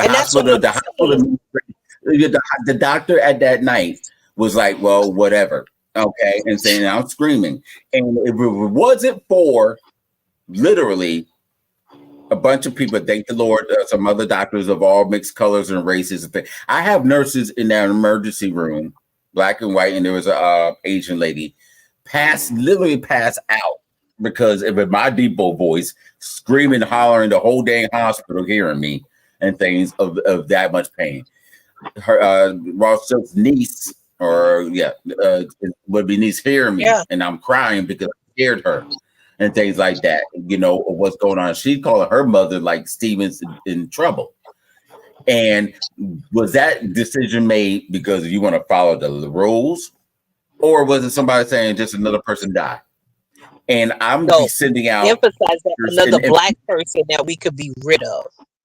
Rid of. And the guy that's vocal, I have no problem standing up in the fire and things like that. He's a troublemaker. Now, what's to say that if I just played by the rules and things like that and I've kept my mouth shut, would have been something different? I'm going to, let's just be real and things like that. So now how many more, I thank the Lord, other people had enough moral gumption to step in, but think about the number of people, men and women of different people of color that did not get that same grace from people that had died. But when Anica was talking about healthcare, look how many black women died giving birth. Are they like, why? Why? Like prenatal care for black women has died. Prenatal care, just something that somebody. Yeah, just simple care. It's just, you need to understand, they don't even diagnose us the same way. They don't provide us with the same medicines that they might provide a white woman with. We don't get the same examinations unless there's something seen and they need to see further. We will go longer having cancer, not knowing we have it, than someone else who will get a regular physical and routine. These are things that are happening. Okay. So it's if I go to the doctor and I have a problem with my uterus. You know what they're going to tell me? Just have a hysterectomy. They're not going to Yep. check. They're not going to do some research. They're Nope. not going to tell me my options. Just let's go ahead and get rid of it. Let me open you up and take away a piece of your soul. No, like these things are huge when it comes to medicine and basic food and gas and things that we're supposed to have in our hierarchy of needs. The food, like Deborah was saying, Dr. Deborah was saying, the stuff that they put in the food is also to control us. Do you know what people lived off before? We've got to live off of all these heavy preservatives and whatnot. My family, I remember my grandfather was a butcher. He cut up what he had. They'd have rice. They'd have, lentils. They'd have those type of things. They didn't have to live off all this elaborate food. We waste. Right. And we think because we want so badly to be like them. I can't keep stressing that it's a psychological issue. Somewhere we have been beaten so bad that we think it would be better to be white. You ask a white person, would they prefer to be black? They're going to tell you no. But you can ask 10 black people, and I guarantee at least 5 of them will say yeah, because they think they will get a privilege, not even knowing who they are. Well, we crucified, and I was one of the people that stood up for her. I know I forgot the lady's name, but I found it strange that you literally had a white woman, okay, who just had a darker hue. She literally lived the life of a black person, been to jail, stood the marches, got, I'm not sure attacked, but got beaten up and attacked and everything else because they thought she was black. All these different things, and we crucified her because, she ain't really black. It's like, when are you not black enough or white enough or whatever? We're going to keep playing this game. And so we all keep talking about, step in our shoes. You literally had somebody that did that and had no problem identifying that and wanted to live the rest of her life as a black woman who stood in line. And we joked her. And the question I raised, and the same thing Silk did at the time, did she do her job? Yes. Brought in money. Did it legally. Followed the rules of the chapter. Everything else under the sun. And we crucified her. But then somebody else white who wants to have a certain style. And don't get me wrong, I'm the person that says, like, look, the music's for everybody. Just acknowledge where it comes from. Don't purposely be something and misappropriate to be something just to get ahead versus I'm enjoying the music and that's just what you grew up in. Nothing wrong with that. Justin Timberlake. But, just things of that nature. So, or we give, Lord Jesus, the gentleman that's a rocker, we give him a hard time because he does rock, but that's where we came from. So we don't know our history. We get mad for one thing, but have a hypocrisy level of attitude towards something else. And we have to stop. We have to stop. We are running up on our time. I just realized it's an hour and 40 something minutes, and I don't want to get too far on and forget that we got some things going on. But I want to give also a thank you very much to Dr. Stroman for joining us, and also shout out to Shy Love and also Mr. Cruz.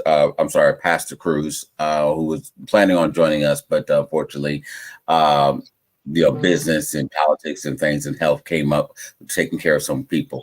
I appreciate y'all because y'all stepped up to join the show, but y'all had to take care of some medical emergencies for some other people, and I thank you very kindly for that. We got to vote. I'm going to ask everybody to please check your registration. I want you to go back and check your registry to make sure that your vote did count. I think people need to go ahead and do that. Understand the laws, what goes on in each state. I did not mean to misappropriate anybody's ideas about the question and answer that I was looking to do earlier, but it was important because people just do not know these facts and they spit out all these different things on YouTube, TikTok, and Instagram and videos, and I get it all in my messages. And yes, okay, I want people to understand the process.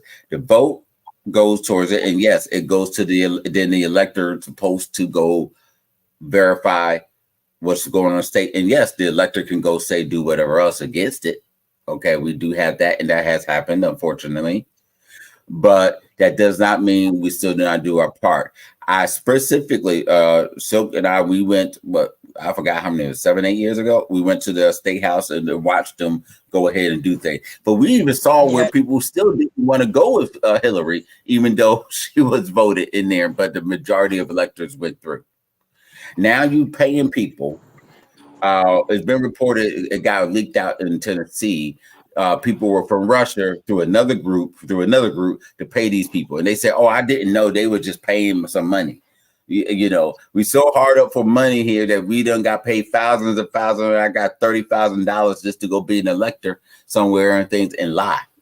We got that going on out there, and we got some people. There are black businesses, black and brown businesses that have been successful financially, and they may be running some companies. And of course, the tax laws that got broken down, it saved you a lot of money and things if you were fortunate enough to be in that way for business, and congratulations to you. But also, what does that leave for your legacy? So you're that so hard up for money that you forget about your soul. That's the question I want to ask about you. Before I finish up, I want to give the queens their final say and some thoughts. Raw Silk. I just want to say that we had great conversation. As always, it's always my pleasure to be in the presence of greatness. So thank you all. I think that we covered everything that I would like to cover, except for emphasizing, please exercise your right to vote. You got a few more days to research your candidates, whether it be on the local or the national level. Research your candidates, see who's really going to work. Don't get impressed by money. Don't get impressed by false promises. If you have not talked to candidates, try to make it your business to if you got questions, to get your questions answered. But please, please, please go vote, because on the national level, it's not a dress rehearsal at all. This is serious. We don't get a do-over on November 6th. November 5th is D-Day. And whether you like Kamala, I really want you to really think, if you happen to be a person who dislikes her, ask yourself why. Don't go with the things that's out there, what you heard about her locking up a whole bunch of people and she's soft on the border. Do your research and vote for what's in the best interest of you and your family. If you think that Trump is in the best interest of your family, then research him as well and look at the people who were in partnership with him that he screwed. Look at the people. Look, perfect person, Omarosa, diehard Trump person. She drank the Kool-Aid. She followed Mr. Trump everywhere, and he kicked her black behind out of the White House. He had her escorted out of the White House, literally. And now she is public enemy number one to him, because she started seeing him for who he really, really was. Okay. If you think I laugh when you think about the Steve Harveys and all of them ran up to meet him the first time around when he became president, and we was outraged, and they told us, oh no, he had some great points or whatever. I listened to Steve Harvey this morning go on a 20-minute tirade of why not to vote for Donald Trump and how they have been shammed. Some of those preachers that was in that room, how they have been scammed. So again, I don't know what people are paying attention to, but if you give this election the same attention that you give to Basketball Wives and Love and Hip Hop and any of your favorite shows, Tyler Perry is going to be good on November 5th. Okay? I need people to get out and vote. You notice how Snoop Dogg is every doggone thing. You know, I think there's such a thing as overexposure, and there's just like over 50 things, you know, between apps and TV and Olympics and hosting game shows and God knows everything else. This man's a big time Trump supporter. You have Lil Wayne. Who's a Trump supporter? Snoop Dogg. Did you say no? Yes, no. He is. No, Snoop Dogg. He's wow. No, he is not. He has a quote. He has a quote as of January. Said, "I am not. I have nothing but love and respect for Donald Trump." Well, okay. So we will. Yeah, you need. I've got. Listen, I reposted on the other day on He said F Donald Trump and F his people. And if you F with Donald Trump, then you F and racist. I've got, that's one of my reposts on what you call it. Hold on. Yeah. Now, you mean 50 cents. That's who you're talking about. I have I have a quote from him earlier this year in January. Now, if something came out recently, if I missed it, I missed it. But I have a whole thing earlier this year, and it was reported for Newsweek. I wish you could hear this because I have it right here. I have it right here. Okay, sure. And I'll send it to you right now via. Hold on, I'm gonna send it. Okay. I'm not saying this to question or debate you. Now here's the thing, because I when we quote people, we do not want to be everybody else. We want to make sure we're giving out the correct information. So I'm just sending you something right now. That's all I'm saying. Because there are some Black men who are standing in the gap. So it's not I love to give my people credit when they're supposed to have credit. Right, because I got it from Newsweek, The Hill, Billboard, The Daily Beast. You said January. Right. I'm talking last week. I just sent you. Okay, sorry. All right. Let's see. If it, I'm sorry. Don't put that on like the language is F this and F that. So I don't know if you want it up there. Okay. I sent it to you to watch. I don't. Oh, okay. Not a problem. Okay, I'm sorry. Okay, that's not a problem. No, I understand. One of the like you said, I want to be correct. And don't get me wrong, people change their minds, and everything else. But now I just. My only thing is that after you done made a whole bunch of money doing endorsement videos and supporting and all these other things, and now you change your mind after you got your money, it's a little thing. I know 50 Cent turned down, I think recently with the rally, he turned down he said something about he turned down $3 million. $3 million. And all this other little stuff. So there's that. His career is still trying to supposedly get back together and things, because all you do is just be messy. And you got but the thing is, like, he just sat there and dogged Omar Hadrick not too long ago, talking about he overvalues. This is the man who made your whole portfolio of TV shows, and you're gonna dog us. So one thing we know, Ghost is definitely not coming back after the things he done said about him in the last year. Right. That was the case. See, that's the thing. You make money off of people, and then you keep going back to dogging them for whatever else because you're mad because this is not 2020 or 2001. And, 10, 15 years later, you still ain't making, whatever hits and things like that. But you're now known for just anytime something happens to somebody, you want to make jokes funny. You're doing a documentary on Puffy, God knows whatever else, just foolish. Stuff like this. What bothers me is that it's not only a distraction, but it just goes to the show what the world sees here in America, what we do to each other. You literally made a lot of money that you got paid back in taxes or hiding in somewhere in one of the countries in Africa, whatever the case may be. And to do, Steve, I'm mad. I'm sorry. I don't want to use the word hate. You told me to stop using hate. I'm sorry. I have a big displeasure, of tomfoolery. I have a great dislike towards where Black culture overall, in terms of entertainment and politics and education, of what that we keep accepting substandard foolishness, where education is not the dominant force in our homes. Where and anytime we say anything like, look, regardless of religion or whatever you want, one of the things that goes across the board is your education. And whether you take it from whether you agree or disagree, get the education. We do not utilize the tools that we have and our collective power financially, socially, mentally, and everything else. And we refuse to accept the responsibility.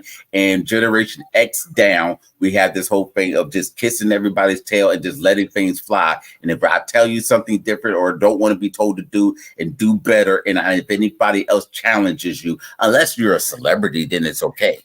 But if I said it, it's fine. Oprah or some other person that says it that's got more money or followers or whatever, oh, it's okay. It's the same thing. And I see it all the time in things when I or Silk or anybody else, our name is running up a little bit more and trendy and things. Oh, it's okay. Hey, how you doing? Or whatever.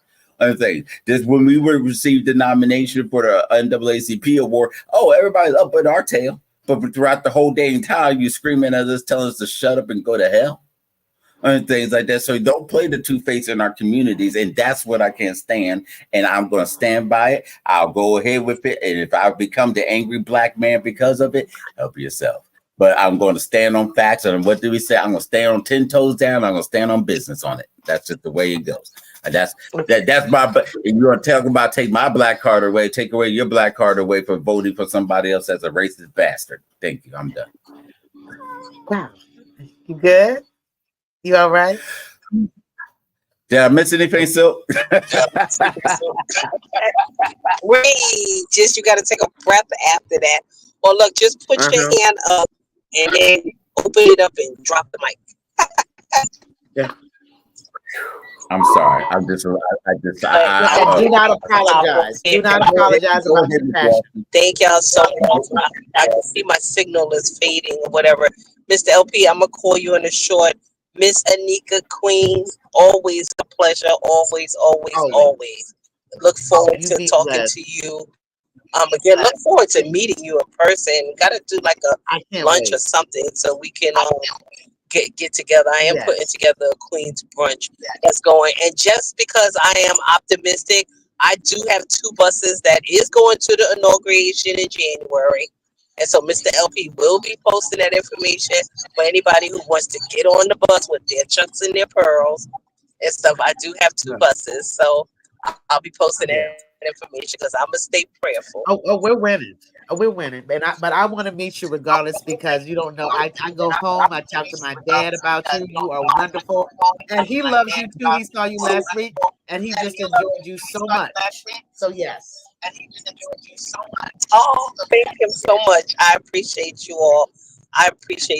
Thank you. And I thank Mr. LP for always allowing me to be authentically me. So thank y'all so much. And Mr. LP, I'm going to sign off. Have a good evening. And I'm going to call you in a shorter, okay? Because I got to get the babies out of the car. All right. No problem. Thank you, Queen. Bye-bye. Bye. All right, Miss Walston, I gotta take it. Thank you. I gotta take a breath. I've over. Go ahead. Lord forgive me, everybody. I'm not in the best. I've been fighting some health issues, everybody. So please forgive me. I'm just gotta take it. I gotta catch my breath for it because I can't let my heart jump up like that too much. I'm sorry. It's okay. But here's the thing, and I need you to understand your passion is really, really valued, okay? And we are supposed to talk and we are supposed to share and let people know how passionate you are. Okay.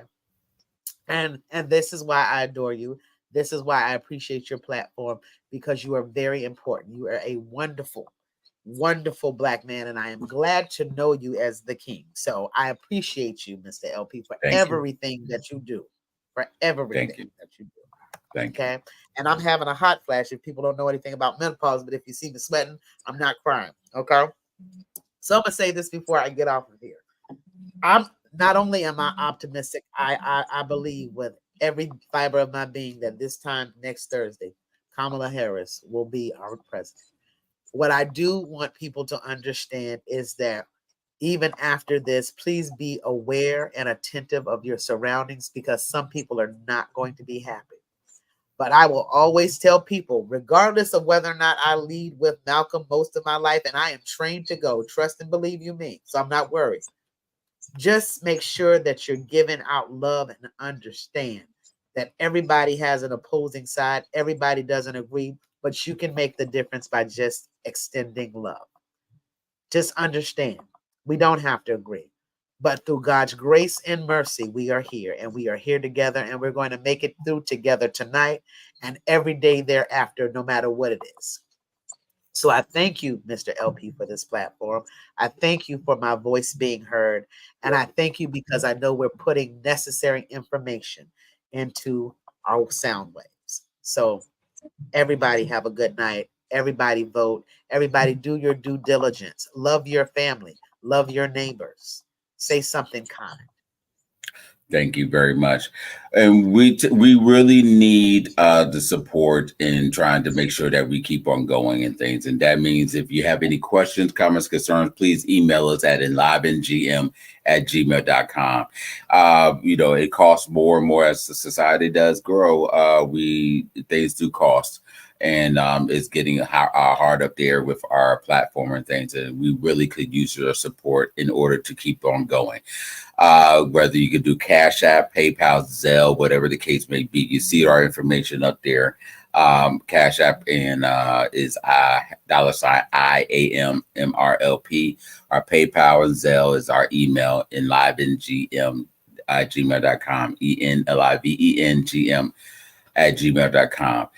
We do need to do these things. I joke about Silk and Miss Walston's needs, but in all seriousness, we really could use the support. We really want to be able to bring out truthful comments and information. And trust me, our show is not just always about a political issue. That's one of our hard marks, but we do talk about entertainment, health, wellness, and a whole lot of the topics. So we try to cover a lot of topics that other people are too scared or unwilling to talk about because they're important. We talked about the weather. We talked about education. We talked about the hurricanes. We talked about a variety of different things that may not be popular in some people's minds, but we're not here about being popular. We're here about being the honest truth and let that soul and things. We would love the numbers. If people can join, share, comment, like, subscribe, I thank you very kindly. We really greatly appreciate it. But I just wanted to let you know that we're not doing this for the money. We're not doing it for the fame. We're doing it because of our sure love. As anybody that's involved in social services or education and things like that, no, we're not doing this for the money. We're doing it for the pure love of the fact that we think about not only within our own families, but we think about the legacy. I think about our neighbor. I think about the people that wish me dead. And things that I still pray for you and your soul because I don't want the hair wish me dead, but I do know that there are people who look at my skin and think I'm the worst thing known to man. But my question to you or anybody out there is, what is it about me besides my skin, or better yet, what happened in your life that caused you so much pain that to see me? Because when we're born, you're not born with hate and things like that. I'm just another human individual being. But what changed in your life, and also what happened, at what age or what point in your life that told you that I was your enemy and things? Because I am not. Now, there are those within my culture and other cultures that may feel differently, but I could tell you right now, not only just me and others, we are not your enemy, and we're here for love. Please utilize your time to vote and research information and get others to vote. If you have not registered to vote, please do so if your state allows late term registration or same day registration. Utilize. If you say you don't understand, I know that there's a lot of people that's not into politics, but unfortunately we live in a world that is not going to be the case anymore. And when certain things is high, when there's certain things that we cannot get, we need to do better. So I want to take our time out to vote, get the information, and do what we need to do. We did not get to our word of the day, but we'll get to that. We'll double up next week and things. Thank you very kindly, and may you all have a great and blessed day. Stay with me for a second, Ms. Walston. Thank you, Silk, Dr. Thank you, Dr. Stroman, and I appreciate all of you. Have a blessed day, everybody. Bye-bye.